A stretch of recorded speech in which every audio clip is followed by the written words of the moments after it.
HP exam affairs के official YouTube platform में आपका स्वागत है। देखिए, आज की इस वीडियो में हम मोस्ट इंपॉर्टेंट कंप्यूटर के क्वेश्चन को जो है वो डिस्कस करेंगे। कंप्यूटर सेक्शन में हम जो है वो आप जानते हैं कि एचपीआरसी हिमाचल प्रदेश राज्य चयन आयोग ने जो है वो आपका जेओआईटी के टोटल 351 पोस्ट जो है वो एडवर्टाइज आपके की है, जिसमें आपके टोटल कैंडिडेट्स 44,248 कैंडिडेट्स ने जो है आपके फॉर्म फिल किए हैं। तो आपका जेओआईटी के लिए मोस्ट इंपॉर्टेंट सेक्शन हो जाता है कंप्यूटर सेक्शन। तो इसीलिए आज हम जो है वो मोस्ट इंपॉर्टेंट कंप्यूटर के क्वेश्चंस को जो है वो आज की इस वीडियो में डिस्कस करेंगे, जो कि आपका जो है वो जेओआईटी के प्रीवियस एग्जाम में जो है वो पूछे गए हैं, डिफरेंट एग्जाम में क्वेश्चन बने हैं। उन मोस्ट इंपॉर्टेंट क्वेश्चंस को आज की इस वीडियो में डिस्कस करेंगे, ताकि आपका एक रिवीजन हो सके और आपको एक आइडिया लगे कि कैसे क्वेश्चन आपसे कंप्यूटर सेक्शन से पूछे जा सकते हैं आपके जेओआईटी के एग्जाम में। ओके जी, तो स्टार्ट करते हैं क्वेश्चन नंबर 1 से। क्वेश्चन नंबर 1 है, resolution of laser printer is specified in term of. कि आपका जो लेजर प्रिंटर का रेजोल्यूशन है ना, वो किस प्रकार निर्दिष्ट किया गया है। तो रेजोल्यूशन को जो है वो किस में आप मेजर करते हैं, ये एक तरीके से पूछा गया है। ए ऑप्शन है आपका डीपीआई, बी ऑप्शन है एलपीएम, सी ऑप्शन है सीपीएम एंड डी ऑप्शन है पीपीएम। तो आपको फुल फॉर्म्स इनकी पता होनी चाहिए, तभी आप आंसर को लगा पाओगे। तो बताइए, रेजोल्यूशन ऑफ लेजर प्रिंटर जो है वो किस में जो है वो मेजर स्पेसिफाइड होता है। तो ए ऑप्शन इस क्वेश्चन का बिल्कुल सही आंसर है आपका डीपीआई। डीपीआई की फुल फॉर्म क्या है, आप जानते हैं डीपीआई की फुल फॉर्म? डीपीआई होता है आपका डॉट्स पर इंचेस। क्या होता है? डॉट्स पर इंचेस होता है। जितनी अच्छी आपकी डीपीआई होती है ना, जितनी ज़्यादा आपके डॉट्स होते हैं, उतने ही अच्छा आपकी इमेज की क्वालिटी प्रिंट होकर आती है लेज़र प्रिंटर से। ठीक है जी। तो डीपीआई आपका क्या करता है कि डीपीआई जो है वो रेजोल्यूशन ऑफ लेज़र प्रिंटर जो मेज़र होती है ना, वो डीपीआई में होती है ना। जैसे एक्सप्लेनेशन में आपको लिखा है कि DPI measure the resolution of laser printer. ठीक है जी। बाकी ऑप्शन जैसे ये लिखे हैं एलपीएम। एलपीएम की फुल फॉर्म क्या होती है? एलपीएम होता है आपका लाइन पर मिनट। सीपीएम होता है आपका करेक्टर पर मिनट। पीपीएम आपका होता है पेज पर मिनट। तो ये आपके जो है वो प्रिंटर की एक तरीके से प्रिंट करने की स्पीड है। तो ये स्पीड तो यहाँ पर पूछी नहीं गई थी, तो इसीलिए ये तीनों ऑप्शंस जो है वो यहाँ पर जो है वो इस क्वेश्चन का राइट आंसर नहीं बनेंगे। इसीलिए यहाँ पर डीपीआई जो है वो यहाँ पर सही आंसर है, डॉट्स पर इंचेस। तो ये सारे पॉइंट्स आपको ध्यान में होने चाहिए। नेक्स्ट क्वेश्चन की बात करते हैं। Question number 2, which of the following is not a type of folder view. कि निम्नलिखित में से फोल्डर व्यू का प्रकार नहीं है। ए ऑप्शन है टाइल्स, बी ऑप्शन है कैस्केड्स, सी ऑप्शन है थंबनेल्स एंड डी ऑप्शन है डिटेल्स। तो आपको पता होना चाहिए कि फोल्डर व्यू का इनमें से कौन सा टाइप नहीं है। तो बताइए कौन सा टाइप नहीं है। तो इस क्वेश्चन का राइट आंसर क्या है? इस क्वेश्चन का राइट आंसर है आपका कैस्केड्स। देखिए, फोल्डर व्यू होता क्या है, पहले आपको ये पता होना चाहिए। फोल्डर व्यू होता है जब आप किसी फोल्डर को खोलते हो ना, तो उसके अंदर आपको जो है वो फाइल्स दिखती है ना। फाइल जो है वो कैसे दिखाई देती है, वो होता है आपका फोल्डर व्यू। आपको जो है वो फाइल्स फोल्डर में कैसे दिखाई देती है जब आप किसी फोल्डर को खोलते हैं। आपके फोल्डर व्यू, आपके टाइल्स भी एक फोल्डर व्यू है, थंबनेल्स भी होता है, डिटेल्स भी होता है, बाकी बहुत सारे आपके फोल्डर व्यूज होते हैं। आपको जो है वो यहाँ पर दिख रहा होगा कि कैस्केड्स क्या है? एक विंडो अरेंजमेंट है। विंडो अरेंजमेंट ऑप्शन है आपका cascades, not a folder view. ये कोई आपका फोल्डर व्यू ऑप्शन जो है वो नहीं है। फोल्डर व्यू में कौन कौन से जो है वो फोल्डर व्यूज कौन कौन से होते हैं? जैसे टाइल्स हो गया, थंबनेल्स, डिटेल्स, आइकन, लिस्ट, ये सारे आपके क्या है, आपके जो है वो फोल्डर व्यूज है। जबकि कास्केड्स नहीं था, इसीलिए यहाँ पर बी ऑप्शन जो है वो इस क्वेश्चन का बिल्कुल राइट आंसर बन गया। नेक्स्ट क्वेश्चन की बात करते हैं। Question number 3, which of the following is not a special program in MS office. इनमें से जो है वो कौन सा इनमें से स्पेशल प्रोग्राम जो है वो नहीं है MS ऑफिस का। ए ऑप्शन है आपका ऑफिस आर्ट, बी ऑप्शन है क्लिप आर्ट, सी ऑप्शन है word art and D option है पेंट आर्ट। देखिए, MS ऑफिस की बात कर रहे हैं, माइक्रोसॉफ्ट ऑफिस। तो माइक्रोसॉफ्ट ऑफिस में आपका जो है वो कौन सा स्पेशल प्रोग्राम जो है वो नहीं है, नॉट यहाँ पर पूछा गया है। तो देखिए, MS ऑफिस में आपका ऑफिस आर्ट भी होता है, क्लिप आर्ट भी होता है, वर्ड आर्ट भी होता है, लेकिन पेंट आर्ट नहीं होता है। पेंट आर्ट MS ऑफिस में नहीं होता है। MS ऑफिस में ना आपका MS जो है वो आपका क्या होता है, जो है वो पेंट जो है वो नहीं होता है, पेंट आर्ट जो है वो नहीं होता है। इसलिए राइट आंसर क्या बन गया, इसमें पूछा क्या गया था, कौन सा फीचर नहीं है, तो नहीं आपका पेंट आर्ट है, तो डी ऑप्शन जो है वो इस क्वेश्चन का राइट आंसर है। MS ऑफिस में ना आपका MS पेंट होता है, पेंट आर्ट नहीं होता है, ठीक है, तो ये ध्यान रखना। यहाँ पर थोड़ा जान लेते हैं इनके बारे में भी, जैसे क्लिप आर्ट, क्लिप आर्ट क्या होता है, ऑप्शंस के बारे में थोड़ा जान लेते हैं। क्लिप आर्ट क्या होता है, क्लिप आर्ट होता है आपका रेडीमेड पिक्चर्स का कलेक्शन होता है आपका क्लिप आर्ट। वर्ड आर्ट क्या होता है, वर्ड आर्ट आपका जो है वो एक तरीके से डेकोरेटिव टेक्स्ट हो गया है ना। बाकी आपका जो है वो पेंट आर्ट इस क्वेश्चन का राइट आंसर है, ये आपका MS ऑफिस में नहीं होता है। नेक्स्ट क्वेश्चन की बात करते हैं, question number fourth. Question number fourth है आपका, instructions and memory address in computer field are represented by. जो आपके कंप्यूटर में अनुदेश और मेमोरी एड्रेस के द्वारा दर्शाए जाते हैं, जो आपके इंस्ट्रक्शन और मेमोरी एड्रेस होते हैं ना कंप्यूटर में, वो आपके किसके द्वारा जो है वो दर्शाए जाते हैं, रिप्रेजेंट किए जाते हैं। ए ऑप्शन है कैरेक्टर कोड, बी ऑप्शन है बाइनरी कोड, सी ऑप्शन है बाइनरी वर्ड, डी ऑप्शन है आपका पैरिटी बिट। तो देखिए, जो आपके कंप्यूटर है, कंप्यूटर आप जानते हैं कंप्यूटर कौन सी भाषा समझता है, कंप्यूटर समझता है आपका 0 1 को, बाइनरी को जो है वो समझता है, 0 1 आपके बाइनरी होता है ना, ये आप जानते हैं। तो यहाँ पर राइट आंसर क्या बनेगा कि कंप्यूटर जो है ना वो आपका इंस्ट्रक्शन एंड जो मेमोरी एड्रेस होता है कंप्यूटर में, वो किसके द्वारा रिप्रेजेंट होता है, वो आपके बाइनरी कोड में द्वारा जो है वो रिप्रेजेंट किया जाता है, 0 1 की फॉर्म में जो है वो रिप्रेजेंट होता है ना। क्योंकि कंप्यूटर क्या समझता है, कंप्यूटर आपकी मशीन लैंग्वेज समझता है, बाइनरी लैंग्वेज को समझता है, ठीक है जी। बाकी आपका देखिए पैरिटी बिट नहीं होता है, पैरिटी बिट तो आपका एरर डिटेक्शन के लिए यूज होता है ना। बाइनरी वर्ड नहीं होता है, बाइनरी कोड होता है ना। करेक्टर कोड भी नहीं है, तो बी ऑप्शन ही इस क्वेश्चन का राइट आंसर है, बाइनरी कोड। नेक्स्ट क्वेश्चन की बात करते हैं, question number 5। Daisy wheel printer is a type of. Daisy wheel जो है वो जो है वो प्रिंटर है, वो किस टाइप का प्रिंटर है, ये पूछा गया है। ए ऑप्शन है मैट्रिक्स प्रिंटर, बी ऑप्शन है इम्पैक्ट प्रिंटर, सी ऑप्शन है laser printer and D option है मैनुअल प्रिंटर। देखिए प्रिंटर ना, जब हम प्रिंटर को पढ़ते हैं, सबसे पहले तो प्रिंटर बताइए, प्रिंटर क्या है, इनपुट डिवाइस है या फिर आउटपुट डिवाइस है। प्रिंटर आपका क्या होता है, प्रिंटर आपका आउटपुट डिवाइस होता है, जो कि आपके सॉफ्ट कॉपी को किसमें जो है वो प्रिंट करता है, हार्ड कॉपी में जो है वो कन्वर्ट करता है, सॉफ्ट कॉपी को हार्ड कॉपी में। इतना तो आप जानते हैं। प्रिंटर के ना 2 टाइप्स होते हैं, एक होता है आपका इम्पैक्ट प्रिंटर, एक होता है आपका non impact printer. Impact printer ऐसे प्रिंटर्स होते हैं जिससे जो है वो आपका प्रिंटर जो है वो जो पेज को जो जिसमें जो है वो इम्पैक्ट करता है, स्ट्राइक करता है, जिसमें ऐसे प्रिंटर को इम्पैक्ट प्रिंटर कहते हैं। जबकि नॉन इम्पैक्ट प्रिंटर क्या होता है, जिसमें पेपर के साथ जो है वो कोई इम्पैक्ट पेपर पे नहीं पड़ता, स्ट्राइक नहीं होता है पेपर में, ठीक है जी। तो ऐसे प्रिंटर को नॉन इम्पैक्ट प्रिंटर कहते हैं। इम्पैक्ट प्रिंटर के आपके एग्जाम्पल होते हैं, जैसे डॉट मैट्रिक्स प्रिंटर हो गया, डेजी व्हील प्रिंटर हो गया, है ना, आपका चेन प्रिंटर, लाइन प्रिंटर। तो ये आपके इम्पैक्ट प्रिंटर के एग्जाम्पल है। जबकि नॉन इम्पैक्ट प्रिंटर जो आपके ज़्यादा फास्ट होते हैं, जैसे कि आपके थर्मल प्रिंटर हो गया, आपका इंकजेट प्रिंटर हो गया, लेजर प्रिंटर हो गया, ये आपके नॉन इम्पैक्ट प्रिंटर होते हैं। तो बताइए अब डेजी व्हील प्रिंटर कौन सा है, होता है आपका इम्पैक्ट प्रिंटर होता है। कैसा होता है, इम्पैक्ट प्रिंटर होता है। तो यहाँ से हमने डिटेल में ये प्रिंटर्स के बारे में पढ़ लिया। HP जो है वो JOIT में ना पहले प्रिंटर से काफ़ी क्वेश्चन बनते थे, तो आपके एग्जाम में भी, आने वाले एग्जाम में प्रिंटर से क्वेश्चन आपके बनेंगे, इसीलिए प्रिंटर्स को आप अच्छे से आपको पढ़ लेना है। क्वेश्चन नंबर 6 है यहाँ पर, which of the following is use to produce graphic output. इनमें से जो है वो ग्राफिक आउटपुट पैदा करने के लिए निम्नलिखित में से किसका उपयोग किया जाता है। तो ए ऑप्शन है आपका प्लॉटर, बी ऑप्शन है VDU, सी ऑप्शन है magnetic tape and D option है मैग्नेटिक डिस्क। यानी कि आपके ग्राफिक जो है वो आउटपुट्स आपको प्रोड्यूस करने हैं, यानी कि कोई आउटपुट डिवाइस ही होगा, क्योंकि आउटपुट ग्राफिक आउटपुट्स आपको जो है वो प्रोड्यूस करने हैं। देखिए मैग्नेटिक टेप और मैग्नेटिक डिस्क तो आपके सेकेंडरी डिवाइसेस है ना, सॉरी मेमोरी डिवाइसेस है। तो ये तो आपके आउटपुट जो है वो नहीं जनरेट करेंगे, प्रोड्यूस करेंगे, तो ये तो आप एलिमिनेट ही कर लीजिए इन्हें।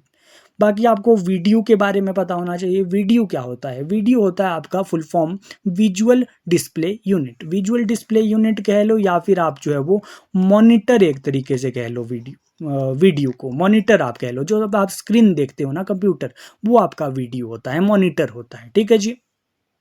तो मॉनिटर आपका ग्राफिक आउटपुट प्रोड्यूस करता है या फिर प्लॉटर करता है? तो मेरे भाई इस क्वेश्चन का राइट आंसर क्या होगा? प्लॉटर होगा। प्लॉटर क्या है?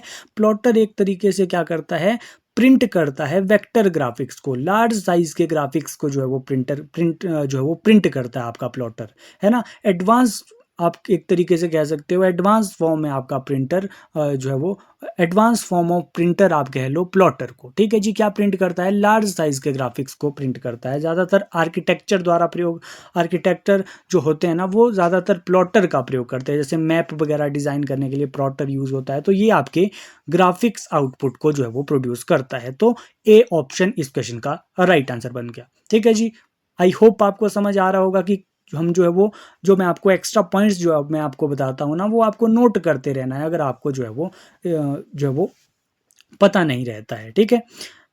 नेक्स्ट क्वेश्चन की बात करते हैं। देखिए, अगर आप प्रेपरेशन कर रहे हैं ना HPRC के JOIT एग्जाम की, तो हम आपको कंप्लीट स्टडी मटेरियल प्रोवाइड कर रहे हैं, टेस्ट सीरीज आपको प्रोवाइड कर रहे हैं, है ना।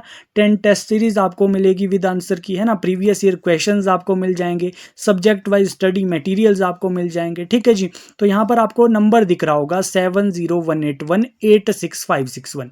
यहाँ पर आपको मैसेज करना है, आपको जो है वो कंप्लीट स्टडी मटेरियल और टेस्ट सीरीज आपको प्रोवाइड की जाएगी। या फिर आप HP पटवारी एग्जाम, या फिर आप पंचायत सेक्रेटरी एग्जाम की प्रिपरेशन कर रहे हो, या फिर आप हिमाचल प्रदेश पुलिस कांस्टेबल की प्रिपरेशन कर रहे हो, हम आपको कंप्लीट स्टडी मटेरियल और टेस्ट सीरीज प्रोवाइड करेंगे। यहाँ से आपको जो है वो डेफिनेटली जो है वो आपको हेल्प मिलेगी, और आप एक तरीके से अपनी प्रिपरेशन को आप अच्छे से शेप दे पाओगे जब आप टेस्ट सीरीज को आप जब सॉल्व करोगे। या फिर आप हमारे ऐप के साथ भी जुड़ सकते हैं, HP एग्जाम अफेयर ऐप में भी आप जो है वो इसमें एनरोल हो सकते हैं। डिस्क्रिप्शन बॉक्स में आपको जो है वो ऐप का लिंक भी मिल जाएगा। नेक्स्ट क्वेश्चन की बात करते हैं, question number 7। What technology used for flat panel displays? Flat panel display के लिए किस टेक्नोलॉजी का प्रयोग किया जाता है? ए ऑप्शन है plasma and LCD, B option है RBG मॉनिटर, सी ऑप्शन है VLSI, डी ऑप्शन है आपका डायरेक्ट व्यू स्टोरेज ट्यूब। तो आपका जो फ्लैट पैनल डिस्प्ले है ना, फ्लैट पैनल डिस्प्ले आप एक तरीके से क्या समझ सकते हो, स्क्रीन होती है, डिस्प्ले, डिस्प्ले यानी कि मॉनिटर आप कह लो। इसमें पूछा गया है कि कौन सी टेक्नोलॉजी का यूज़ होता है, तो आपका किस में यूज़ होता है? मॉनिटर में आपका टेक्नोलॉजी होती है आपका प्लाज्मा, प्लाज्मा टेक्नोलॉजी आप कह लो, LCD। ए ऑप्शन इस क्वेश्चन का बिल्कुल आंसर है, प्लाज्मा एंड LCD टेक्नोलॉजी जो है वो यूज होती है आपकी फ्लैट पैनल डिस्प्लेज में, ठीक है जी। फ्लैट पैनल डिस्प्लेज में, ठीक है जी। LCD यहाँ पर लिखा है, LCD की फुल फॉर्म बताइए क्या होती है? LCD की फुल फॉर्म होती है लिक्विड क्रिस्टल डिस्प्ले, ठीक है जी, लिक्विड क्रिस्टल डिस्प्ले। बाकी यहाँ पर VLSI लिखा है, VLSI की फुल फॉर्म क्या होती है? वेरी लार्ज स्केल जो है वो, वेरी लार्ज स्केल इंटीग्रेशन, ठीक है। तो यहाँ पर ए ऑप्शन इस क्वेश्चन का राइट आंसर है। बाकी यहाँ पर आपको पता होना चाहिए, जैसे यहाँ पर मॉनिटर की बात हो ही रही है, तो फर्स्ट मॉनिटर कौन सा था? तो फर्स्ट मॉनिटर आपका CRT था, कैथोड रे ट्यूब। CRT के बाद आपका LCD आया, लिक्विड क्रिस्टल, आपका लिक्विड क्रिस्टल डिस्प्ले। उसके बाद LCD के बाद आपका LED आता है, लाइट एमिटेड डायोड। तो ये सारे पॉइंट्स आपको ध्यान में होने चाहिए। Next question, question number 8। Which of the following is fastest impact printer? देखिए, बहुत सारे क्वेश्चन प्रिंटर से आपसे पूछे जा रहे हैं, है ना। कौन सा आपका फास्टेस्ट इम्पैक्ट प्रिंटर है? तो मैंने आपको बताया इम्पैक्ट प्रिंटर क्या होते हैं। इम्पैक्ट प्रिंटर होते हैं जिसमें जो है वो प्रिंट करते हुए पेपर में जो है वो आपका स्ट्राइक करते हैं, है ना, पेपर से इम्पैक्ट करते हैं। वैसे इम्पैक्ट प्रिंटर्स को इम्पैक्ट प्रिंटर कहते हैं, जिसके एग्जांपल आपका बैंड प्रिंटर भी आपका इम्पैक्ट प्रिंटर है, चेन प्रिंटर भी आपका इम्पैक्ट प्रिंटर है, ड्रम प्रिंटर भी आपका जो है वो ये इम्पैक्ट प्रिंटर है, वायर मैट्रिक्स प्रिंटर भी आपका जो है वो ये प्रिंटर है, ठीक है जी। तो बताया गया इनमें से फास्टेस्ट कौन सा है? तो फास्टेस्ट अगर आप इम्पैक्ट प्रिंटर की बात करोगे तो आपका आंसर आएगा ड्रम प्रिंटर। ड्रम प्रिंटर आपका फास्टेस्ट इम्पैक्ट प्रिंटर है, ठीक है जी। देखिए, अब यहाँ से आपसे इम्पैक्ट प्रिंटर से क्वेश्चन बनाया कि फास्टेस्ट कौन सा है। अगर आपसे पूछा जाए कि फास्टेस्ट आपका नॉन इम्पैक्ट प्रिंटर कौन सा है, तो ये भी तो आपसे क्वेश्चन बन सकता है। तो आप बताओगे, अगर आपको ऑप्शन दिया जाए कि फास्टेस्ट नॉन इम्पैक्ट प्रिंटर कौन सा है, ऑप्शन में आपको दिया जाए आपका जो है वो इंकजेट प्रिंटर दिया जाए, लेज़र प्रिंटर आपको दिया जाए, तो आप क्या बताओगे कि इनमें से कौन सा आपका फास्टेस्ट जो है वो नॉन इम्पैक्ट प्रिंटर है? तो आप तब आप उस केस में लेज़र प्रिंटर के साथ जाओगे, क्योंकि जो ये नॉन इम्पैक्ट प्रिंटर है ना, इनकी स्पीड जो है वो इम्पैक्ट प्रिंटर से ज़्यादा है। यहाँ पर अगर मैं चौथा ऑप्शन ना पांचवा ऑप्शन एक जोड़ देता हूँ, लेज़र प्रिंटर, तब आप क्या बताओगे? और आपसे जो है वो जनरली पूछा गया है, इम्पैक्ट प्रिंटर नहीं पूछा गया। अगर आपसे ऐसा पूछा जाए कि फास्टेस्ट प्रिंटर कौन सा है और ये 5 ऑप्शंस आपको दी गई, तो उस केस में आप किसके साथ जाओगे? लेज़र प्रिंटर के साथ जाओगे, क्योंकि इम्पैक्ट प्रिंटर की स्पीड ना नॉन इम्पैक्ट प्रिंटर की स्पीड ना आपके इम्पैक्ट प्रिंटर से भी ज़्यादा होती है। ठीक है जी। नॉन इम्पैक्ट प्रिंटर की स्पीड आपकी पेज पर मिनट में होती है, पेजेस आपके प्रिंट हो जाते हैं कुछ मिनटों में, है ना, कुछ बहुत सारे पेजेस। जबकि इम्पैक्ट प्रिंटर में आपके लाइन LPM होता है, CPM होता है, लाइन पर मिनट होती है, करेक्टर पर मिनट होते हैं, यानी कि थोड़ा कम स्पीड होती है, लेकिन नॉन इम्पैक्ट प्रिंटर की काफ़ी ज़्यादा स्पीड होती है। नेक्स्ट क्वेश्चन की बात करते हैं यहाँ से, question number 9। EPROM is generally erased by. EPROM अब क्या है? EPROM ना आपका रोम की एक टाइप है। रोम की क्या है? टाइप है। रोम आप जानते हैं जो है वो read only memory. Read only memory रोम आपकी जो है वो एक परमानेंट मेमोरी होती है, नॉन वोलेटाइल मेमोरी होती है, आप जानते हैं। ठीक है जी। तो आपके 3 टाइप होते हैं रोम के, PROM, EPROM और जो है वो EEPROM। तो आपका पूछा गया है कि जो ये EPROM है ना, ये इरेज्ड जो है वो किस इरेज हो जाता है, erasable programmable read only memory होती है आपका जो है वो EPROM। तो आपका किससे जो है वो ये इरेज होता है ना, किसकी मदद से, किस यूजिंग विच जो है वो आपका पूछा गया है। तो आपका किससे होता है? ए ऑप्शन है अल्ट्रावायलेट रेज, बी ऑप्शन है इंफ्रारेड रेज, सी ऑप्शन है 12 volt electrical pulses, D option है आपका 24 वोल्ट इलेक्ट्रिकल पल्सेस। देखिए EPROM जो है ना वो आपका इरेज हो जाता है आपका डाटा उसमें, किसकी हेल्प से? UV रेज की, अल्ट्रा वायलेट रेज की हेल्प से आपका EPROM में जो है वो आपका डाटा इरेज हो सकता है। देखिए मैं आपको थोड़ा सा ना ये कंसेप्ट डिटेल में आपको बताना चाहता हूँ, ताकि आपसे यहाँ से क्वेश्चन बने तो आपका गलत नहीं होना चाहिए। रोम मैंने आपको बताया, रोम 3 टाइप्स का होता है, PROM, EPROM and EEPROM। PROM यानी कि programmable read only memory, EPROM यानी कि erasable programmable read only memory, है ना। EEPROM यानी कि electrically erasable programmable read only memory. ठीक है जी। जो आपका रोम होता है, रोम में आपका परमानेंट मेमोरी होती है ना। एक बार जो आपका डाटा रोम में जो है वो आपका जो है वो आपका किया जाता है ना, जो आपका फिल किया जाता है, तो वो आप इरेज नहीं कर सकते, क्योंकि परमानेंट मेमोरी है। लेकिन एडवांस आपके टाइप्स आए आगे चल के रोम के, जिसमें PROM है। PROM में आपका प्रोग्रामेबल रीड ओनली मेमोरी है, इसमें जो है वो आप एडिट नहीं कर सकते हो, इसमें एडिटिंग पॉसिबल नहीं, आप डाटा को इरेज नहीं कर सकते। जबकि EPROM में क्या है? EPROM में आप जो है वो इरेज कर सकते हो, किसकी हेल्प से? UV रेज की हेल्प से। ये आपसे क्वेश्चन पूछा जाता है। और एक क्वेश्चन आपसे ये भी पूछा जा सकता है कि EEPROM में जो है वो किसकी हेल्प से जो है वो डाटा को इरेज करते हैं, तो वो आपका आंसर उस केस में आएगा आपका इलेक्ट्रिकल सिग्नल। किसके केस में? EEPROM के केस में इलेक्ट्रिकल सिग्नल। फुल फॉर्म से ही आपको क्लियर हो रहा होगा, electrically erasable programmable read only memory आपका EEPROM का जो है वो आपकी फुल फॉर्म है। आई होप आपको क्लियर हुआ होगा जो जो मैं आपको कंसेप्ट जो मैं आपको बता रहा हूँ। ओके जी। क्वेश्चन नंबर 10 है, the binary coded decimal uses, BCD जो है वो यूजेज आपका ए ऑप्शन है 4 बिट, बी ऑप्शन है 8 बिट्स, सी ऑप्शन है 16 बिट्स, डी ऑप्शन है आपका 32 बिट्स। जो आपका BCD है ना, बाइनरी कोडेड डेसिमल, ये क्या है आपका? BCD में जो है वो हर डेसिमल डिजिट, जैसे आपका डेसिमल डिजिट जैसे आपका 0 से लेकर 9 तक, है ना, हर डिजिट के लिए जो है वो अलग अलग 4 बिट में जो है वो इसे लिखा जाता है। जैसे 0 हो गया, 0 को जो है वो कैसे लिखते हैं BCD में? 0 को जो है वो लिखते हैं आपका 4 बिट्स के रूप में। बिट्स आप जानते हैं 0 1 की फॉर्म में। 0 को कैसे लिखते हैं? ऐसे लिखते हैं आपका BCD में। 1 को कैसे लिखा जाता है? 1 को आपका ऐसे लिखा जाता है 0 0 0 1, यानी कि कितने बिट्स यूज हो रहे हैं? 1 2 3 4, 4 बिट्स में लिखा जाता है। तो ए ऑप्शन इस क्वेश्चन का राइट आंसर है, BCD यूजेज 4 बिट्स। ओके जी, आई होप क्लियर हुआ होगा। नेक्स्ट क्वेश्चन की बात करते हैं, question number 11। Which of the following views is present in MS power point? कौन सा जो है वो इसमें से व्यू प्रेजेंट होता है आपका MS पावर पॉइंट में? ए ऑप्शन है डॉक्यूमेंट व्यू, बी ऑप्शन है slide sorter view, C option है slide changer view, D option है आपका प्ले साइड व्यू। इस क्वेश्चन का राइट आंसर है आपका स्लाइड सॉर्टर व्यू। आपका जो है वो MS पावर पॉइंट में आपका स्लाइड सॉर्टर व्यू होता है। क्या होता है स्लाइड सॉर्टर व्यू? देखिए आपका जब पावर पॉइंट में क्या होता है, MS पावर पॉइंट में प्रेजेंटेशन की जो सभी स्लाइड्स होती है ना, एक इस स्लाइड सॉर्टर व्यू में जो है वो एक थंबनेल के रूप में जो है वो हमें दिखाई देती है। थंबनेल यानी कि बहुत सारी हमें जो है वो स्लाइड्स हमें उसमें दिखेगी, जो ये आपका स्लाइड सॉर्टर व्यू होता है ना।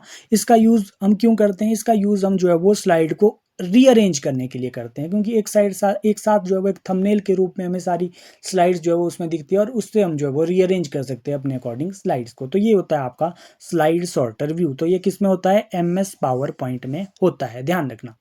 एक ना आपका स्लाइड शो व्यू भी होता है, बड़ा इंपॉर्टेंट है, बहुत बार JOIT के एग्जाम में यहाँ से क्वेश्चन बने हैं। स्लाइड शो व्यू एक होता है, लिख देता हूँ मैं यहाँ पर, स्लाइड शो व्यू है ना। स्लाइड शो व्यू क्या होता है? स्लाइड शो व्यू होता है आपका प्रेजेंटेशन को जो है वो दिखाने के लिए स्लाइड शो व्यूज का यूज होता है। शॉर्टकट की पूछी जाती है कई बार स्लाइड शो की, तो F5 आपकी शॉर्टकट की है। अगर आपको स्टॉप करना है स्लाइड शो, एंड करना है, तो इसके लिए शॉर्टकट की क्या होती है? एस्केप की होती है। ध्यान रखना, ये क्वेश्चन ना बड़े क्वेश्चन इंपॉर्टेंट हो जाते हैं आपके JOIT के एग्जाम के लिए। ओके जी। कंप्यूटर तो आपका जो है वो पटवारी एग्जाम, पंचायत सेक्रेटरी के एग्जाम में भी आपसे क्वेश्चन बन सकते हैं, 4-5 क्वेश्चन बन सकते हैं, क्योंकि सिलेबस में आपके लिखे हैं। ठीक है जी, बनेंगे भी, तो इसीलिए कंप्यूटर तो आपके लिए इंपॉर्टेंट हो ही जाता है। नेक्स्ट क्वेश्चन, क्वेश्चन नंबर 12 है यहाँ पर। Which of the following is fourth generation computer language? इनमें से जो है वो फोर्थ जनरेशन कंप्यूटर लैंग्वेज कौन सी है? ए ऑप्शन है आपकी मशीन लैंग्वेज, नहीं, ये तो आपकी फर्स्ट जनरेशन लैंग्वेज है। सी लैंग्वेज तो आपकी जो है वो प्रोग्रामिंग लैंग्वेज है ना, ये आपकी थर्ड जनरेशन लैंग्वेज है। फोर्ट्रेन ये भी नहीं है, ये भी आपकी थर्ड जो है वो जनरेशन की लैंग्वेज है। आंसर क्या है आपका? SQL आपकी जो है ना वो आपकी फोर्थ जनरेशन है, आपकी डाटाबेस लैंग्वेज है। डाटाबेस लैंग्वेज है। आपको ध्यान रखना है कि कौन सी जनरेशन में कौन सी लैंग्वेज का यूज़ हुआ था। जैसे कि मैं आपको थोड़ा से पॉइंट्स यहाँ से रिवाइज करवाऊँ, जैसे कि आपका फर्स्ट जनरेशन में आपकी जो है वो मशीन लैंग्वेज जो है वो यूज़ होती थी, है ना। मशीन लैंग्वेज या फिर आप बाइनरी लैंग्वेज कह लो, लो लेवल लैंग्वेज कह लो, है ना। सेकंड जनरेशन में आपका असेंबली लैंग्वेज का यूज़ होता था, जिसमें निमोनिक्स होते थे, कोड्स होते थे, है ना। ये भी आपकी लो लेवल लैंग्वेज है सेकंड जनरेशन में। थर्ड जनरेशन में आपकी प्रोग्रामिंग लैंग्वेज आ गई, जैसे कि आपकी C++, जावा, HTML, CSS, Fortran, COBOL, JavaScript, ये सारी आपकी थर्ड जनरेशन की लैंग्वेज है। फोर्थ जनरेशन में आपकी डाटाबेस लैंग्वेज आ गई, जैसे पाइथन हो गया, SQL हो गया, रूबी, पर्ल, मैटलैब, ओरेकल, ये सारी फोर्थ जनरेशन की है। जबकि फिफ्थ जनरेशन में आपकी AI लैंग्वेजेस ज़्यादा आती है, जैसे कि लिस्प हो गया, लिस्ट प्रोसेसिंग, OPS5 हो गया, मरकरी हो गया, प्रोलोग हो गया। तो ये सारी लिस्ट होती है, एक अच्छे से पढ़ लेना कि कौन सी जनरेशन में कौन सी लैंग्वेज यूज़ होती है। ठीक है जी।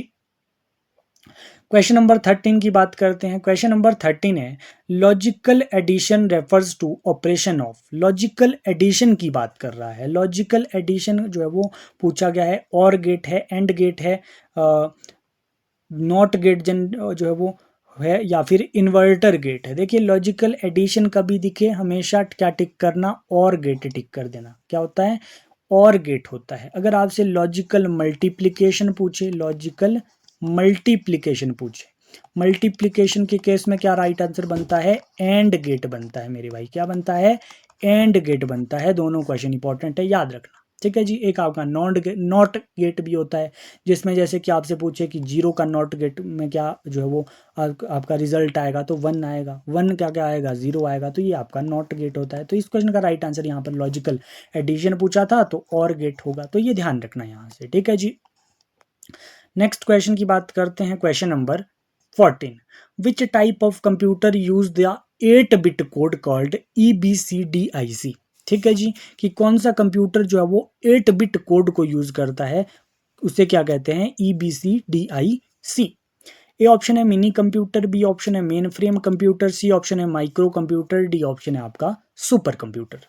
तो इस क्वेश्चन का राइट आंसर क्या है? Mainframe computer, B option इस क्वेश्चन का राइट आंसर है। देखिए क्या है ये आपका, जो ये EBCDIC है ना, ये आपका कोडिंग सिस्टम है। क्या होता है ना कि आपका जो ये 8 बिट कोड है ना, ये क्या होता है कि इसकी EBCDIC की फुल फॉर्म क्या है, पहले ये जान लो। इसकी फुल फॉर्म होती है, यहाँ पर लिखी होगी एक्सप्लेनेशन में, इसकी फुल फॉर्म आपकी होती है extended binary coded decimal interchange code. ये आपका होता है, ये आपका जो वो क्या होता है ना, ये एक तरीके से आपका कोड होता है। इसका काम क्या होता है, इसका काम होता है आपका 0 1 में बदलना। क्योंकि कंप्यूटर क्या समझता है, कंप्यूटर आपका बाइनरी लैंग्वेज समझता है, मशीन लैंग्वेज समझता है। तो ये एक तरीके का कोड है ना, जो आपका क्या करता है, आपका 0 1 में जो है वो आपका चेंज करता है ना, क्योंकि कंप्यूटर ये समझता है। तो ये कितने जो है वो ये बिट का होता है, 8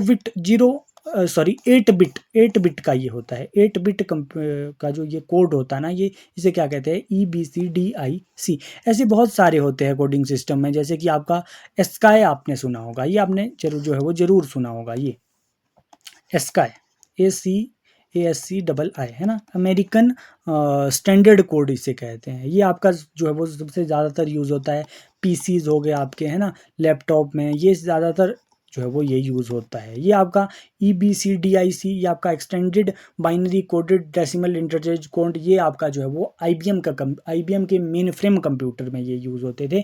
तो इसीलिए मेन फ्रेम जो है वो इस क्वेश्चन का राइट आंसर बन गया। ठीक है जी, तो ये थोड़े से यहाँ से ध्यान ये रखना। नेक्स्ट क्वेश्चन की बात करते हैं, question number 15। Which file format is method of encoding picture on a computer.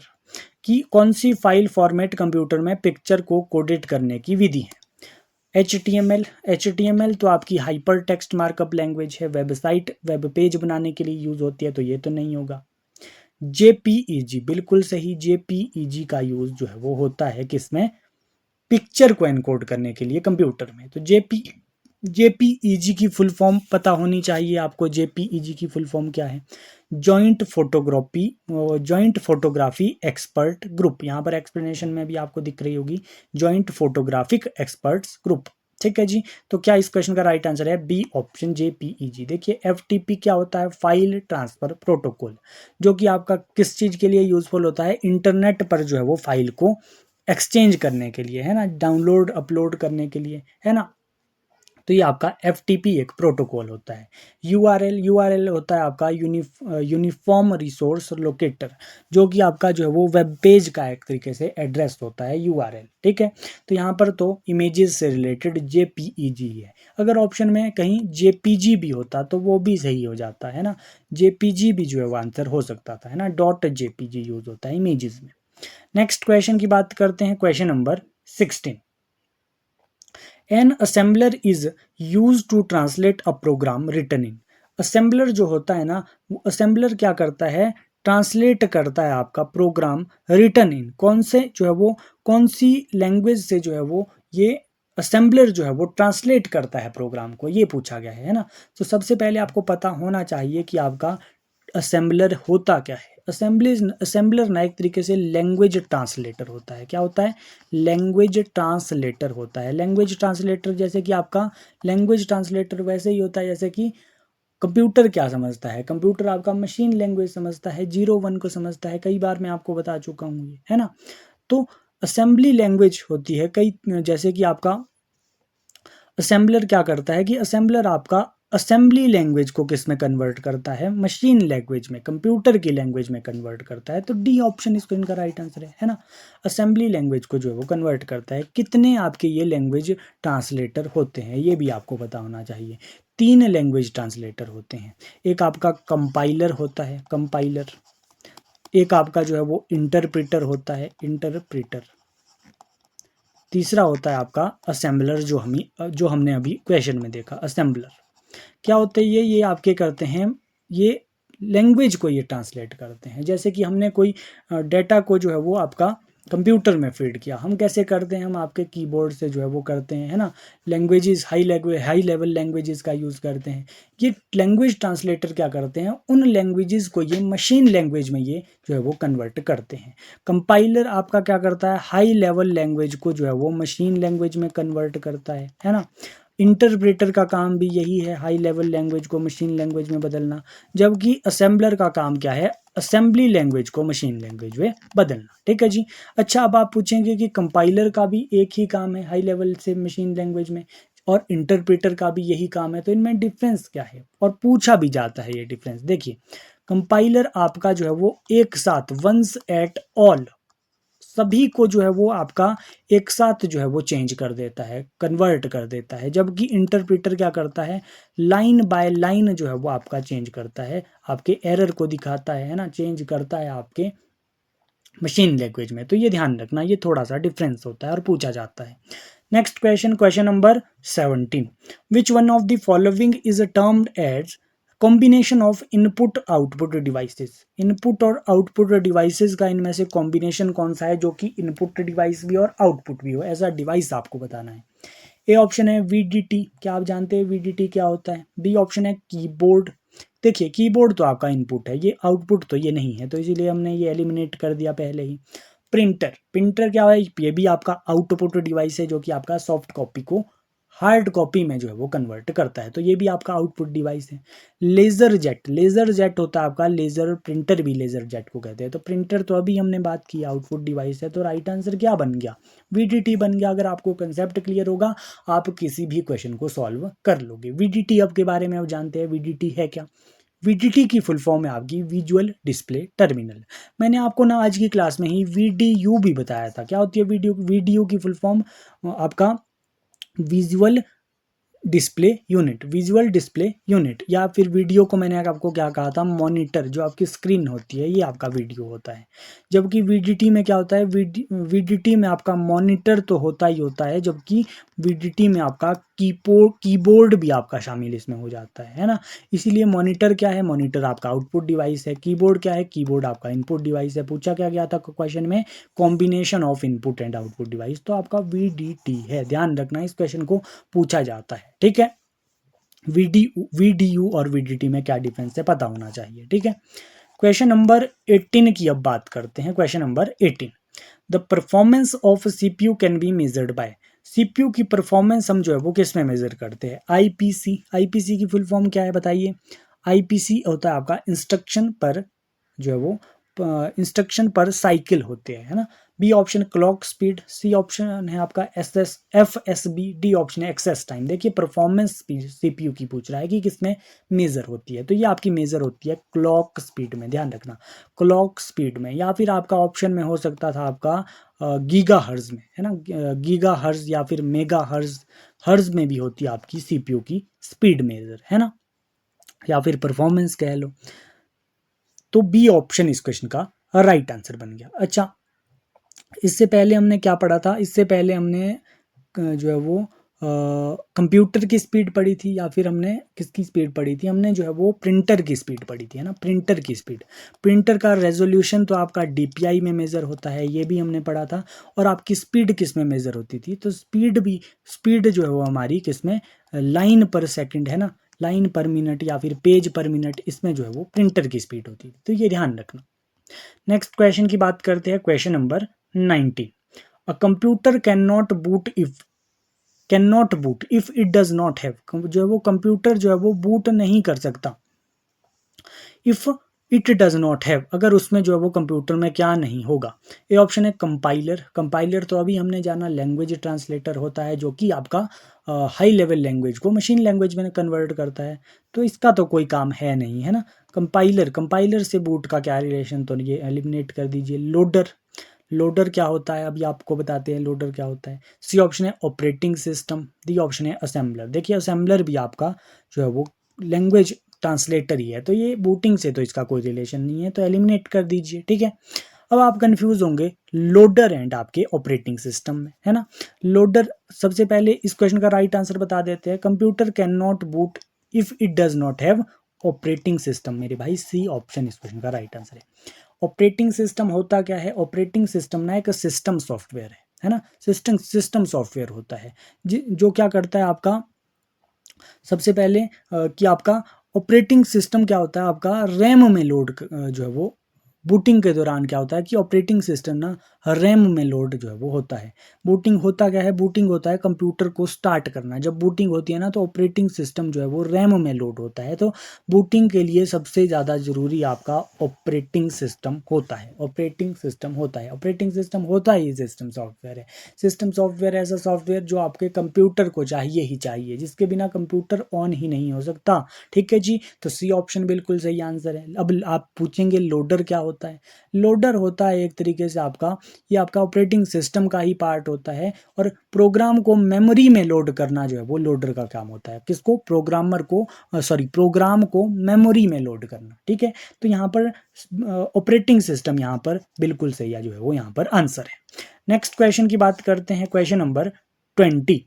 Built in memory of computer. Built in memory पूछा गया है कि पहले से ही जो मेमोरी होती है कंप्यूटर में, तो हम पढ़ते रहते हैं आपका, एक आपका रैम होता है, एक आपका रोम होता है। रैम आपका रीड ओनली मेमोरी होता है ना, रैंडम एक्सेस मेमोरी होता है आपका रैम, और रोम क्या होता है, रीड ओनली मेमोरी होता है। तो रोम आपका जो है वो बिल्ड इन होती है हमेशा ही, है ना। ये तो आपके टाइप आ गए फर्दर। रैम तो आपकी वोलेटाइल होती है, टेम्परेरी होती है ना, जबकि बिल्ड इन आपकी रोम होती है, और जो है वो परमानेंट होती है, नॉन वोलेटाइल होती है। ये तो आपके टाइप हो गए, है ना, ये तो आपके टाइप हो गए पीरोम के, तो इसीलिए ये जो है वो राइट आंसर नहीं है, रोम जो है वो इसका राइट आंसर है। ठीक है जी, नेक्स्ट क्वेश्चन की बात करते हैं, question number 21। Standard protocol for the internet is. Internet के लिए स्टैंडर्ड प्रोटोकॉल कौन सा है।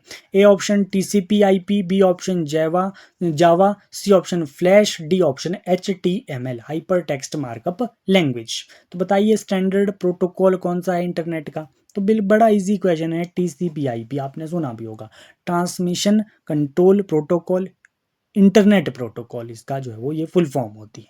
प्रोटोकॉल होता क्या है, प्रोटोकॉल होता है सेट ऑफ रूल। जो है वो टीसीपी आईपी प्रोटोकॉल क्या होता है ना, इसके अकॉर्डिंग कंप्यूटर इंटरनेट पर डाटा एक्सचेंज करता है ना।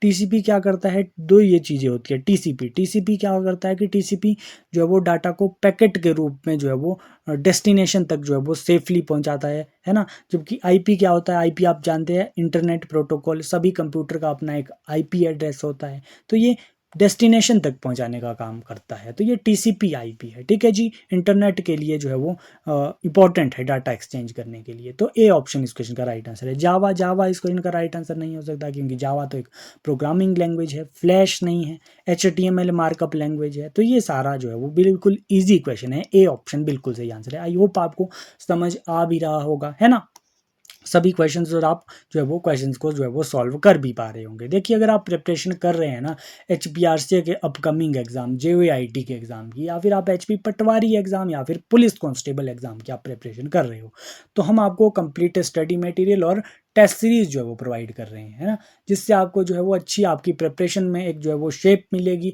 और आपको जो है वो हेल्पफुल रहेगी वो आपकी टेस्ट सीरीज, जिससे आप जो है वो आप अपनी जो है वो प्रिपरेशन चेक कर सकते हो कि कितना जो है वो आप जो है वो आपकी जो है वो प्रिपरेशन हो चुकी है टेस्ट सीरीज़ की हेल्प से, और आपका जो है वो स्टडी मटेरियल आपको जो है वो अच्छे से आपकी प्रिपरेशन को सेव करने में हेल्प करेगी। ठीक है जी, नंबर यहाँ पर दिख रहा होगा 7018186561, यहाँ पर मैसेज कीजिए, यहाँ पर आपको कंप्लीट स्टडी मटेरियल और टेस्ट सीरीज जो है वो मिल जाएगा। Next question, question number 22। Which of the following uses HTTP। HTTP जो है वो निम्न में से कौन HTTP का प्रयोग करता है। HTTP की पहले फुल फॉर्म बताइए। HTTP होता है आपका हाइपर टेक्स्ट ट्रांसफर प्रोटोकॉल। किसके द्वारा ये प्रयोग जो है वो होता है, वर्कबुक देखिए वर्कबुक नहीं है, सर्वर नहीं है, वर्कशीट नहीं है, वेब पेज, इंटरनेट से रिलेटेड एक ही पॉइंट तो दिया हुआ है ना। HTTP होता क्या है, देखिए ये इसका यूज़ ना आपका वेब ब्राउज़र और वेब सर्वर के बीच कम्युनिकेशन जो है वो कम्युनिकेशन ये बैठाने का काम करता है आपका HTTP प्रोटोकॉल। मैंने आपको बताया सेट ऑफ रूल होता है ना। HTTP के बिना ना वेबसाइट या फिर वेब पेज को जो है वो हम एक्सेस नहीं कर सकते, ध्यान रखना। ये HTTP का जो है वो बड़ा इंपॉर्टेंट रोल रहता है। अच्छा, यहाँ से अगर आपसे क्वेश्चन बने ना HTTP hyper text transfer protocol का, एक कमेंट सेक्शन में आंसर आप बताइएगा।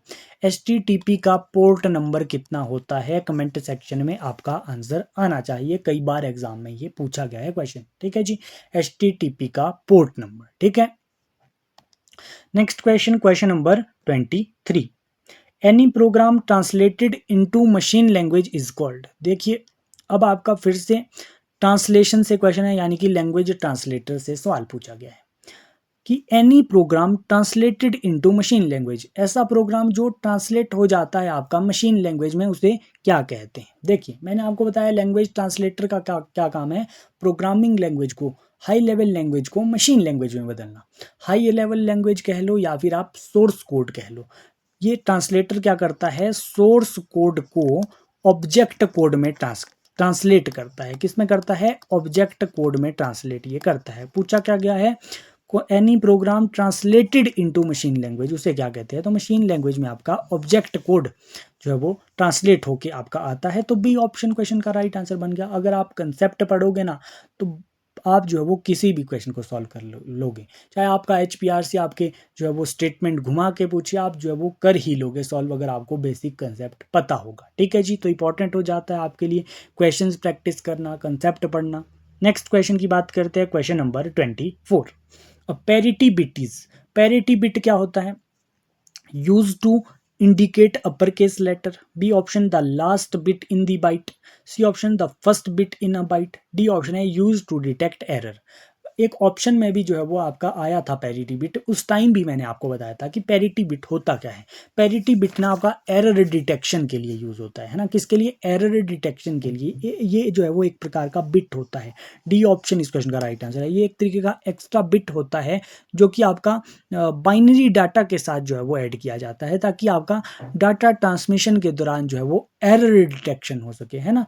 अच्छा ये ध्यान रखना, यहाँ से क्वेश्चन बन जाता है, एरर डिटेक्शन के लिए सिर्फ ये यूजफुल होता है, किसके लिए, एरर डिटेक्शन के लिए ये यूज होता है, एरर करेक्शन के लिए ये यूज नहीं होता है। ये भी ध्यान रखना, स्टेटमेंट कई बार कल को आपसे पूछ लें, एरर डिटेक्शन के लिए होता है, एरर करेक्शन के लिए नहीं होता है। ठीक है, ध्यान रखना। क्वेश्चन नंबर 25 देखते हैं। क्वेश्चन नंबर 25 है, which database package usage on MS-DOS based personal computer, कि MS-DOS आधारित पर्सनल कंप्यूटरों में किस डाटाबेस पैकेज का प्रयोग किया जाता है। MS-DOS में डाटा DBMS पूछा गया है। ए ऑप्शन है डी बेस, बिल्कुल ये एक तरीके का DBMS है, हो सकता है। बी ऑप्शन है कोरल, नहीं भैया जी कोरल आपका DBMS नहीं है। वर्ड स्टार तो आपका जो है वो वर्ड प्रोसेसिंग सॉफ्टवेयर है, तो ये भी नहीं है। ऑटोकैड भी नहीं है मेरे भाई। डी बेस ही इस क्वेश्चन का राइट आंसर है, डी बेस 3। MS-DOS जो है वो किसका यूज करता है, किस DBMS का यूज करता था, तो ये आपका डी बेस 3 का जो है वो यूज करता था। ठीक है जी, अब जानते हैं डॉस क्या होता है। डॉस आपका ना, डॉस आपका माइक्रोसॉफ्ट का ये पहला वर्जन था MS-DOS, है ना। जबकि आपका पहला माइक्रोसॉफ्ट का पहला विंडो वर्जन कौन सा था, तो पहला विंडो वर्जन आपका विंडो 1.0 था। जबकि पहला माइक्रोसॉफ्ट का अगर आपसे सिंपल वर्जन पूछे तो तब आप जो वो MS-DOS बताते हो। ठीक है जी, तो ध्यान रखना ये। नेक्स्ट क्वेश्चन की बात करते हैं। अच्छा यहाँ से एक क्वेश्चन का और आप आंसर बताइएगा, ठीक है, कि ओपन सोर्स DBMS जो है वो कौन सा होता है। ओपन सोर्स DBMS का आपको एक एग्जांपल बताना है। बाकी मैं आपको DBMS के लिए जो है वो एग्जांपल कुछ बता देता हूँ, उनमें से ही आपका एक ओपन सोर्स DBMS है। एक आपका जो है वो माई एसक्यूएल या फिर पोस्टग्री एसक्यूएल या फिर SQLite, बताइए इनमें से कौन कौन कौन जो है वो इसमें ओपन सोर्स DBMS है। क्या माई एसक्यूएल इसमें ओपन सोर्स है, या फिर SQLite भी ओपन सोर्स है, या फिर पोस्टग्री एसक्यूएल भी इसमें ओपन सोर्स है, बताइएगा मुझे कमेंट सेक्शन में। ठीक है जी, आप भी थोड़ा जो है वो सर्च कीजिए। नेक्स्ट क्वेश्चन की बात करते हैं, question number 26। A software which control the hardware of a computer is called as, कि सॉफ्टवेयर जो कंप्यूटर के हार्डवेयर को नियंत्रित करता है। हार्डवेयर को नियंत्रित आपका कौन करता है मेरे भाई, सिस्टम सॉफ्टवेयर करता है। बी ऑप्शन बिल्कुल सही आंसर है। सिस्टम सॉफ्टवेयर जो है वो का काम ही यही है, यूजर ऑफ हार्डवेयर के बीच में जो है वो इंटरफेस का काम ये करता है आपका सिस्टम सॉफ्टवेयर। सिस्टम सॉफ्टवेयर जिसकी आपको कंप्यूटर की जिस कंप्यूटर के लिए जो आपका ज़रूरी है वो आपका सिस्टम सॉफ्टवेयर है। जो यूज़र के लिए आपका ज़रूरत है जिसकी यूज़र को, वो आपका एप्लीकेशन सॉफ्टवेयर है। जैसे कि आपका सिस्टम सॉफ्टवेयर आपका ऑपरेटिंग सिस्टम हो गया, है ना, ऑपरेटिंग सिस्टम है आपका। लैंग्वेज ट्रांसलेटर ज़रूरी है, सिस्टम सॉफ्टवेयर है आपका लैंग्वेज ट्रांसलेटर। ड्राइवर्स है ना, आपका फर्मवेयर, ये सारे क्या है, सिस्टम सॉफ्टवेयर है। जबकि एप्लीकेशन सॉफ्टवेयर जो हम ऐप्स यूज़ करते हैं, MS वर्ड यूज़ करते हैं, MS एक्सेल यूज़ करते हैं ना, ये सारे एप्लीकेशन सॉफ्टवेयर के एग्जाम्पल है। Next question, question number 27, a computer convert a high level program into a low level program with the help of. अभी मैंने आपको बताया, कितनी बार बताया, हाई लेवल लैंग्वेज को लो लेवल लैंग्वेज या फिर मशीन लैंग्वेज कह लो, लो लेवल कह लो, एक ही बात है। तो किसकी हेल्प से ये कन्वर्ट होते हैं? तो लैंग्वेज ट्रांसलेटर की हेल्प से होते हैं। कंपाइलर, बिल्कुल कंपाइलर करता है हाई लेवल लैंग्वेज को लो लेवल लैंग्वेज में। इंटरप्रेटर बिल्कुल ये भी करता है। तो सी ऑप्शन बोथ यहाँ पर दिया है, तो सी ऑप्शन इस क्वेश्चन का बिल्कुल सही आंसर बन गया। आई होप आपको कंसेप्ट क्लियर हुआ होगा। Next question, question number 28, the method to store character and symbols in byte is called.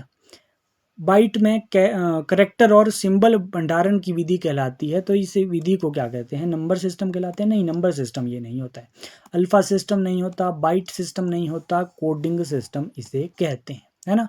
Method to store character and symbol क्या कहते हैं? कोडिंग सिस्टम कहते हैं। मेथड है जिसमें करेक्टर और नंबर को, सिंबल को बाइनरी कोड में जो है वो रिप्रेजेंट किया जाता है, ताकि कंप्यूटर जो है वो उसे प्रोसेस कर सके। क्योंकि कंप्यूटर क्या समझता है? 0 1 बाइनरी लैंग्वेज कंप्यूटर समझता है।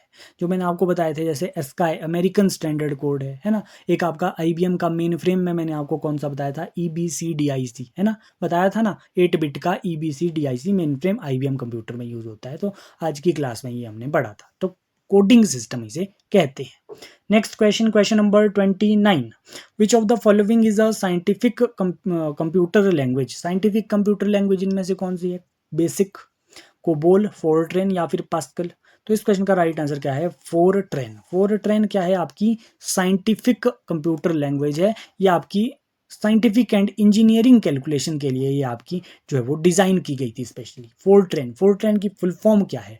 फोरट्रेन की फुल फॉर्म है फॉर्मूला ट्रांसलेशन। क्या है? Formula translation. ध्यान रखना, कई बार फुल फॉर्म ही पूछ देता है आपसे। नेक्स्ट क्वेश्चन, क्वेश्चन नंबर 30, परम वॉज डेवलप्ड बाय। परम क्या है? परम तो हम जानते हैं, परम ना आपका एक सीरीज है, परम सीरीज हम पढ़ते हैं, परम 8000 हम पढ़ते हैं, एक सुपर कंप्यूटर की सीरीज है परम। परम सिद्धि AI एक सुपर कंप्यूटर है, तो परम क्या है? एक सुपर कंप्यूटर की सीरीज है, हम इतना जानते हैं। वॉज डेवलप्ड बाय पूछा गया है, किसके द्वारा परम जो है वो डेवलप किया गया। तो परम आपका ए ऑप्शन है सीडेक, बी ऑप्शन है IIT कानपुर, सी ऑप्शन है बार्क, डी ऑप्शन है IIT दिल्ली। तो आपका परम नाम का सीडेक द्वारा जो है वो डेवलप किया गया था। सीडेक की फुल फॉर्म क्या है? Centre for development of advance computing. तो ध्यान रखना, आपका सीडेक द्वारा जो है वो डेवलप किया गया है परम। अच्छा, सुपर कंप्यूटर की यहाँ पर बात हो ही रही है। इंडिया का जो है वो पहला सुपर कंप्यूटर कौन सा था? तो परम 8000 था, तो ये तो आप जानते हैं। अच्छा, इंडिया का जो है वो फास्टेस्ट सुपर कंप्यूटर कौन सा है? तो फास्टेस्ट सुपर कंप्यूटर जो है वो एरावत है। जो है वो मैंने लास्ट टाइम एरावत ही पढ़ा था। जो है वो ये चेंज भी होता रहता है, इसे ना चेक कर लेना एक बार, है ना। एरावत जो है वो आई थिंक जो है वो इस क्वेश्चन का राइट आंसर है कि एरावत जो है वो इंडिया का फास्टेस्ट सुपर कंप्यूटर है। बाकी आप कमेंट सेक्शन में बताइए कौन सा है फास्टेस्ट, है ना, क्योंकि ये ना चेंज होता रहता है। नेक्स्ट क्वेश्चन की बात करते हैं, क्वेश्चन नंबर 31। क्वेश्चन नंबर 31 है, which command in DOS can be use to recover accidentally deleted file. कि कौन सी डॉस कमांड यूज होती है आपकी, यूज होती है to recover accidentally delete file. जो अगर आप जो है वो एक्सीडेंटली कई बार जो है वो डिलीट हो जाती है फाइल, उसको रिकवर करने के लिए कौन सी डॉस कमांड यूज होती है, ये पूछा गया है। ए ऑप्शन है आपका अनडिलीट, बी ऑप्शन है रिकवर, सी ऑप्शन है रीस्टोर एंड डी ऑप्शन है आपका नन ऑफ दिस। तो कौन सी कमांड यूज होती है आपकी? अनडिलीट कमांड। कौन सी? अनडिलीट कमांड आपकी यूज होती है। किसके लिए यूज होती है? रिकवर एक्सीडेंटली डिलीटेड फाइल को रिकवर करने के लिए। ठीक है जी, बाकी कमांड्स भी देख लेते हैं। जैसे रिकवर कमांड, आपको कल आपको जो वो एग्जाम में रिकवर कमांड पूछे तो क्या आप बताओगे? रिकवर कमांड किसके लिए यूज होती है? तो ये आपके जो रिकवर कमांड है ना, ये आपकी डैमेज डिस्क के रीडेबल डाटा को रिकवर करने के लिए यूज होती है। किसके लिए? रिकवर करने के लिए डैमेज डिस्क के रीडेबल डाटा को। ठीक है जी, बाकी आपका रिस्टोर कमांड भी है। रिस्टोर कमांड आपका जो है वो आपने जो बैकअप लिया होता है ना, बैकअप फाइल से फाइल को वापस लाने के लिए, आपका रिस्टोर करने के लिए ये रिस्टोर कमांड जो है वो यूज होती है। तो ये सारी कमांड्स हमने पढ़ ली। बाकी इस क्वेश्चन का right answer accidentally deleted file को रिकवर करने के लिए अनडिलीटेड कमांड यूज होती है। ए ऑप्शन बिल्कुल सही आंसर है। Next question, question number 32, in MS word magnifier button is available on. Magnifier button कहाँ पर होता है? प्रिंट प्रीव्यू टूल बार में होता है, या फिर स्टैंडर्ड टूल बार में होता है, या फिर फॉर्मेटिंग टूल बार में होता है। देखिए, प्रिंट, ये आपका होता है मैग्नीफायर बटन, यानी कि जूम इन जूम आउट भी कह सकते हैं हम। ये आपका प्रिंट प्रीव्यू टूल बार में ये होता है, magnifier zoom in zoom out जिसे कहते हैं, ठीक है जी। बाकी आपका स्टैंडर्ड टूल बार में क्या होता है, स्टैंडर्ड टूल बार में तो यही होता है आपका, न्यू होता है, open, save, print, undo, redo, ये ऑप्शंस आपकी स्टैंडर्ड टूल बार में होती है। फॉर्मेटिंग टूल बार में आपकी फ़ॉन्ट साइज़ वगैरह, फ़ॉन्ट स्टाइल्स होते हैं। तो ये थोड़े से ध्यान रख लेना ऑप्शंस की कौन कौन से होते हैं, एक बार लिस्ट इनकी होती है, ध्यान रखना, है ना। क्वेश्चन नंबर 33 है, the speed of computer is usually measured in. Computer की स्पीड हम किस में मेजर करते हैं? आज हमने स्पीड पढ़ ली। देखिए, सबसे पहले हमने पढ़ी प्रिंटर की स्पीड किस में मेजर होती है, आपके लाइन पर मिनट, करेक्टर पर मिनट, पेज पर मिनट में होती है, इसमें आपकी प्रिंटर की स्पीड होती है। उसके बाद हमने कौन सी पढ़ी एक, उसके बाद हमने पढ़ी सीपीयू की स्पीड। सीपीयू की स्पीड आपकी जो है वो क्लॉक में होती है ना, क्लॉक टाइम में होती है ना, क्लॉक बस में होती है। बाकी जो वो आपकी कंप्यूटर की स्पीड ना आपकी मेगा हर्ज गीगा हर्ज में होती है। पहले जो है वो पुराने कंप्यूटर जो है वो मेगा हर्ज में होती थी, अब जो है वो लेटेस्ट आपका गीगा हर्ज में भी होती है। तो यहाँ पर डी ऑप्शन इस क्वेश्चन का राइट आंसर बन के जाता है, बोथ ए एंड बी। ठीक है जी, बात समझ आई। नेक्स्ट क्वेश्चन की बात करते हैं। Question number 34, who is the father of computer science. बिल्कुल इजी क्वेश्चन है, लेकिन अगर आपने पढ़ा नहीं होगा आपके लिए डिफिकल्ट बन भी जाता है कई बार। कंप्यूटर साइंस के फादर कौन है? ए ऑप्शन है जॉन मोरे, बी ऑप्शन है एडम ऑसबॉर्न, सी ऑप्शन है नील स्टेफनसन, डी ऑप्शन है एलन ट्यूरिंग। तो बताइए कंप्यूटर साइंस के फादर कौन है?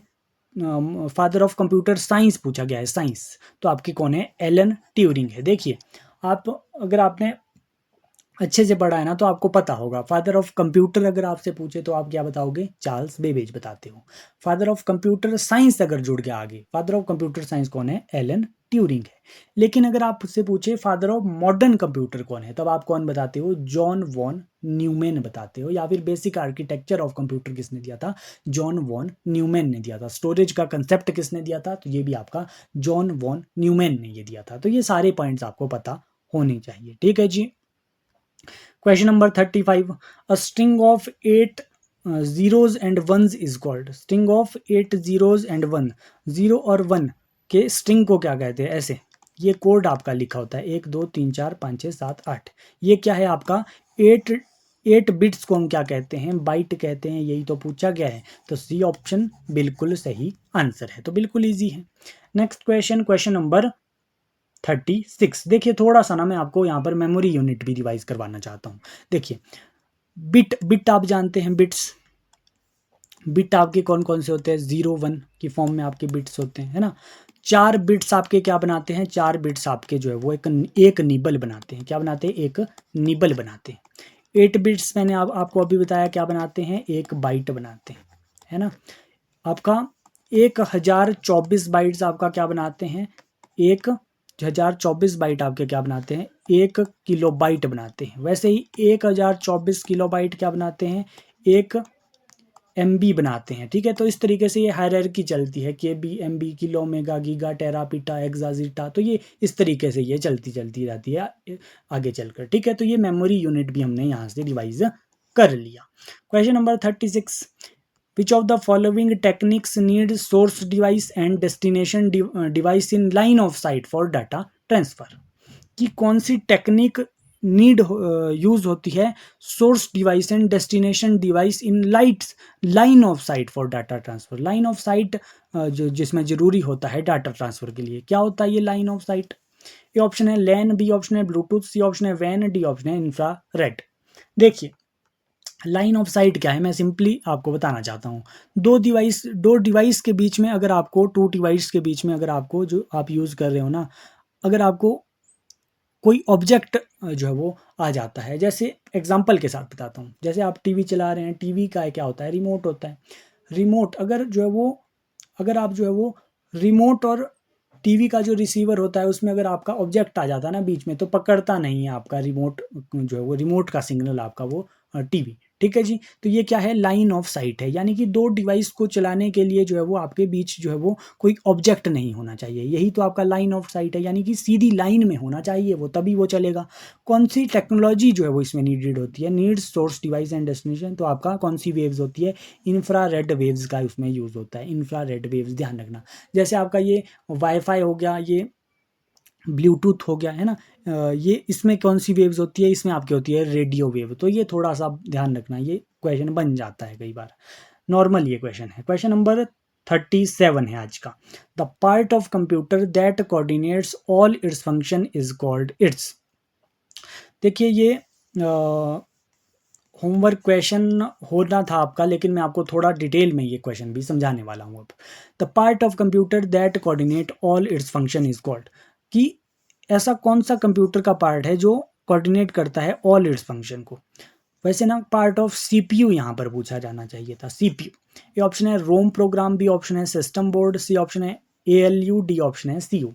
तो देखिए कंट्रोलिंग का काम किसका होता है, फंक्शन को, सभी फंक्शन को इनपुट आउटपुट को कंट्रोल करना आपका किसका काम होता है, सीयू, कंट्रोल यूनिट का काम होता है। देखिए सीपीयू के ना आपके 3 पार्ट होते हैं, आपका कंट्रोल यूनिट होता है, एएलयू अर्थमेटिक लॉजिकल यूनिट होता है, एक आपका मेमोरी यूनिट या फिर जिसे रजिस्टर भी कहते हैं। कंट्रोल यूनिट क्या करता है, कंट्रोल करता है सभी फंक्शन को, इनपुट आउटपुट है ना, इंस्ट्रक्शन को जो है वो आपका डिकोड करता है, ये काम किसका होता है, सीयू का होता है। एएलयू क्या करता है, अर्थमेटिक लॉजिकल यूनिट है ना, ये किसका काम होता है, एग्जीक्यूशन करना, इंस्ट्रक्शन का एग्जीक्यूशन करना, रिजल्ट देना। अर्थमेटिक जो है वो ऑपरेशन करना एएलयू का काम होता है, जैसे प्लस हो गया, माइनस हो गया, कंपेयर करना, लेस देन, ग्रेटर देन, ये सारा जो है वो एएलयू का काम है। एमयू का क्या काम है, जैसे रजिस्टर भी कहते हैं, रजिस्टर आपका क्या होता है, मेमोरी होता है, स्टोर करना, टेम्परेरी मेमोरी आपका रजिस्टर होता है। तो ये डिटेल में हमने ये सीपीयू के भी 3 पार्ट पढ़ लिए, ठीक है जी। तो ये थी जो है वो आज के 37 क्वेश्चन हमने डिस्कस किए, बाकी क्वेश्चन जो है वो हम पार्ट 2 में जो है वो डिस्कस करने वाले हैं। आई होप आपकी जो है वो हेल्प हुई होगी और आपका जो है वो अच्छा रिवीजन यहाँ से कंप्यूटर सेक्शन का हुआ होगा। देखिए अगर आप प्रिपरेशन कर रहे हैं ना, JOIT की सीरियस प्रिपरेशन कर रहे हैं, तो हम आपको कंप्लीट स्टडी मटेरियल और टेस्ट सीरीज जो है वो यहाँ पर प्रोवाइड कर रहे हैं। यहाँ पर नंबर दिख रहा होगा 7018186561, यहाँ पर आपको complete study material test series जो है वो मिल जाएगी, या फिर आप जो है हमारे HP एग्जाम अफेयर ऐप को भी जो है वो डाउनलोड कर सकते हैं, वहाँ से भी आप जो है वो इसमें एनरोल हो सकते हैं, ठीक है जी। बाकी जो है वो आप अच्छे से सभी टॉपिक्स को, जो आपके सिलेबस में JOIT के आपका सिलेबस है उसमें सभी टॉपिक्स को डिटेल में पढ़िए, अंडरस्टैंड कीजिए सभी टॉपिक को, क्योंकि आपसे HPRC जो है ना स्टेटमेंट वाइज क्वेश्चन पूछेगा, लेकिन अगर आप कंसेप्ट पढ़ते हो तो किसी भी क्वेश्चन को आप सॉल्व कर लोगे, ठीक है जी। अगर आपको वीडियो जो है वो पसंद आती है, वीडियो को आप लाइक भी कीजिए, ज़्यादा से ज़्यादा वीडियो को शेयर कीजिए, ताकि मैक्सिमम स्टूडेंट के यहाँ से जो है वो JOIT के एग्जाम में या फिर पटवारी एग्जाम सभी में यहाँ से ये हेल्पफुल होने वाला है, सभी की यहाँ से हेल्प हो जाए। वीडियो को ज़्यादा से ज़्यादा शेयर करें और HP एग्जाम अफेयर ऐप को जो है वो सब्सक्राइब करें, ताकि आपको ऐसी वीडियोज़ की अपडेट मिलती रहे। थैंक यू सो मच, मिलते हैं नेक्स्ट वीडियो के साथ।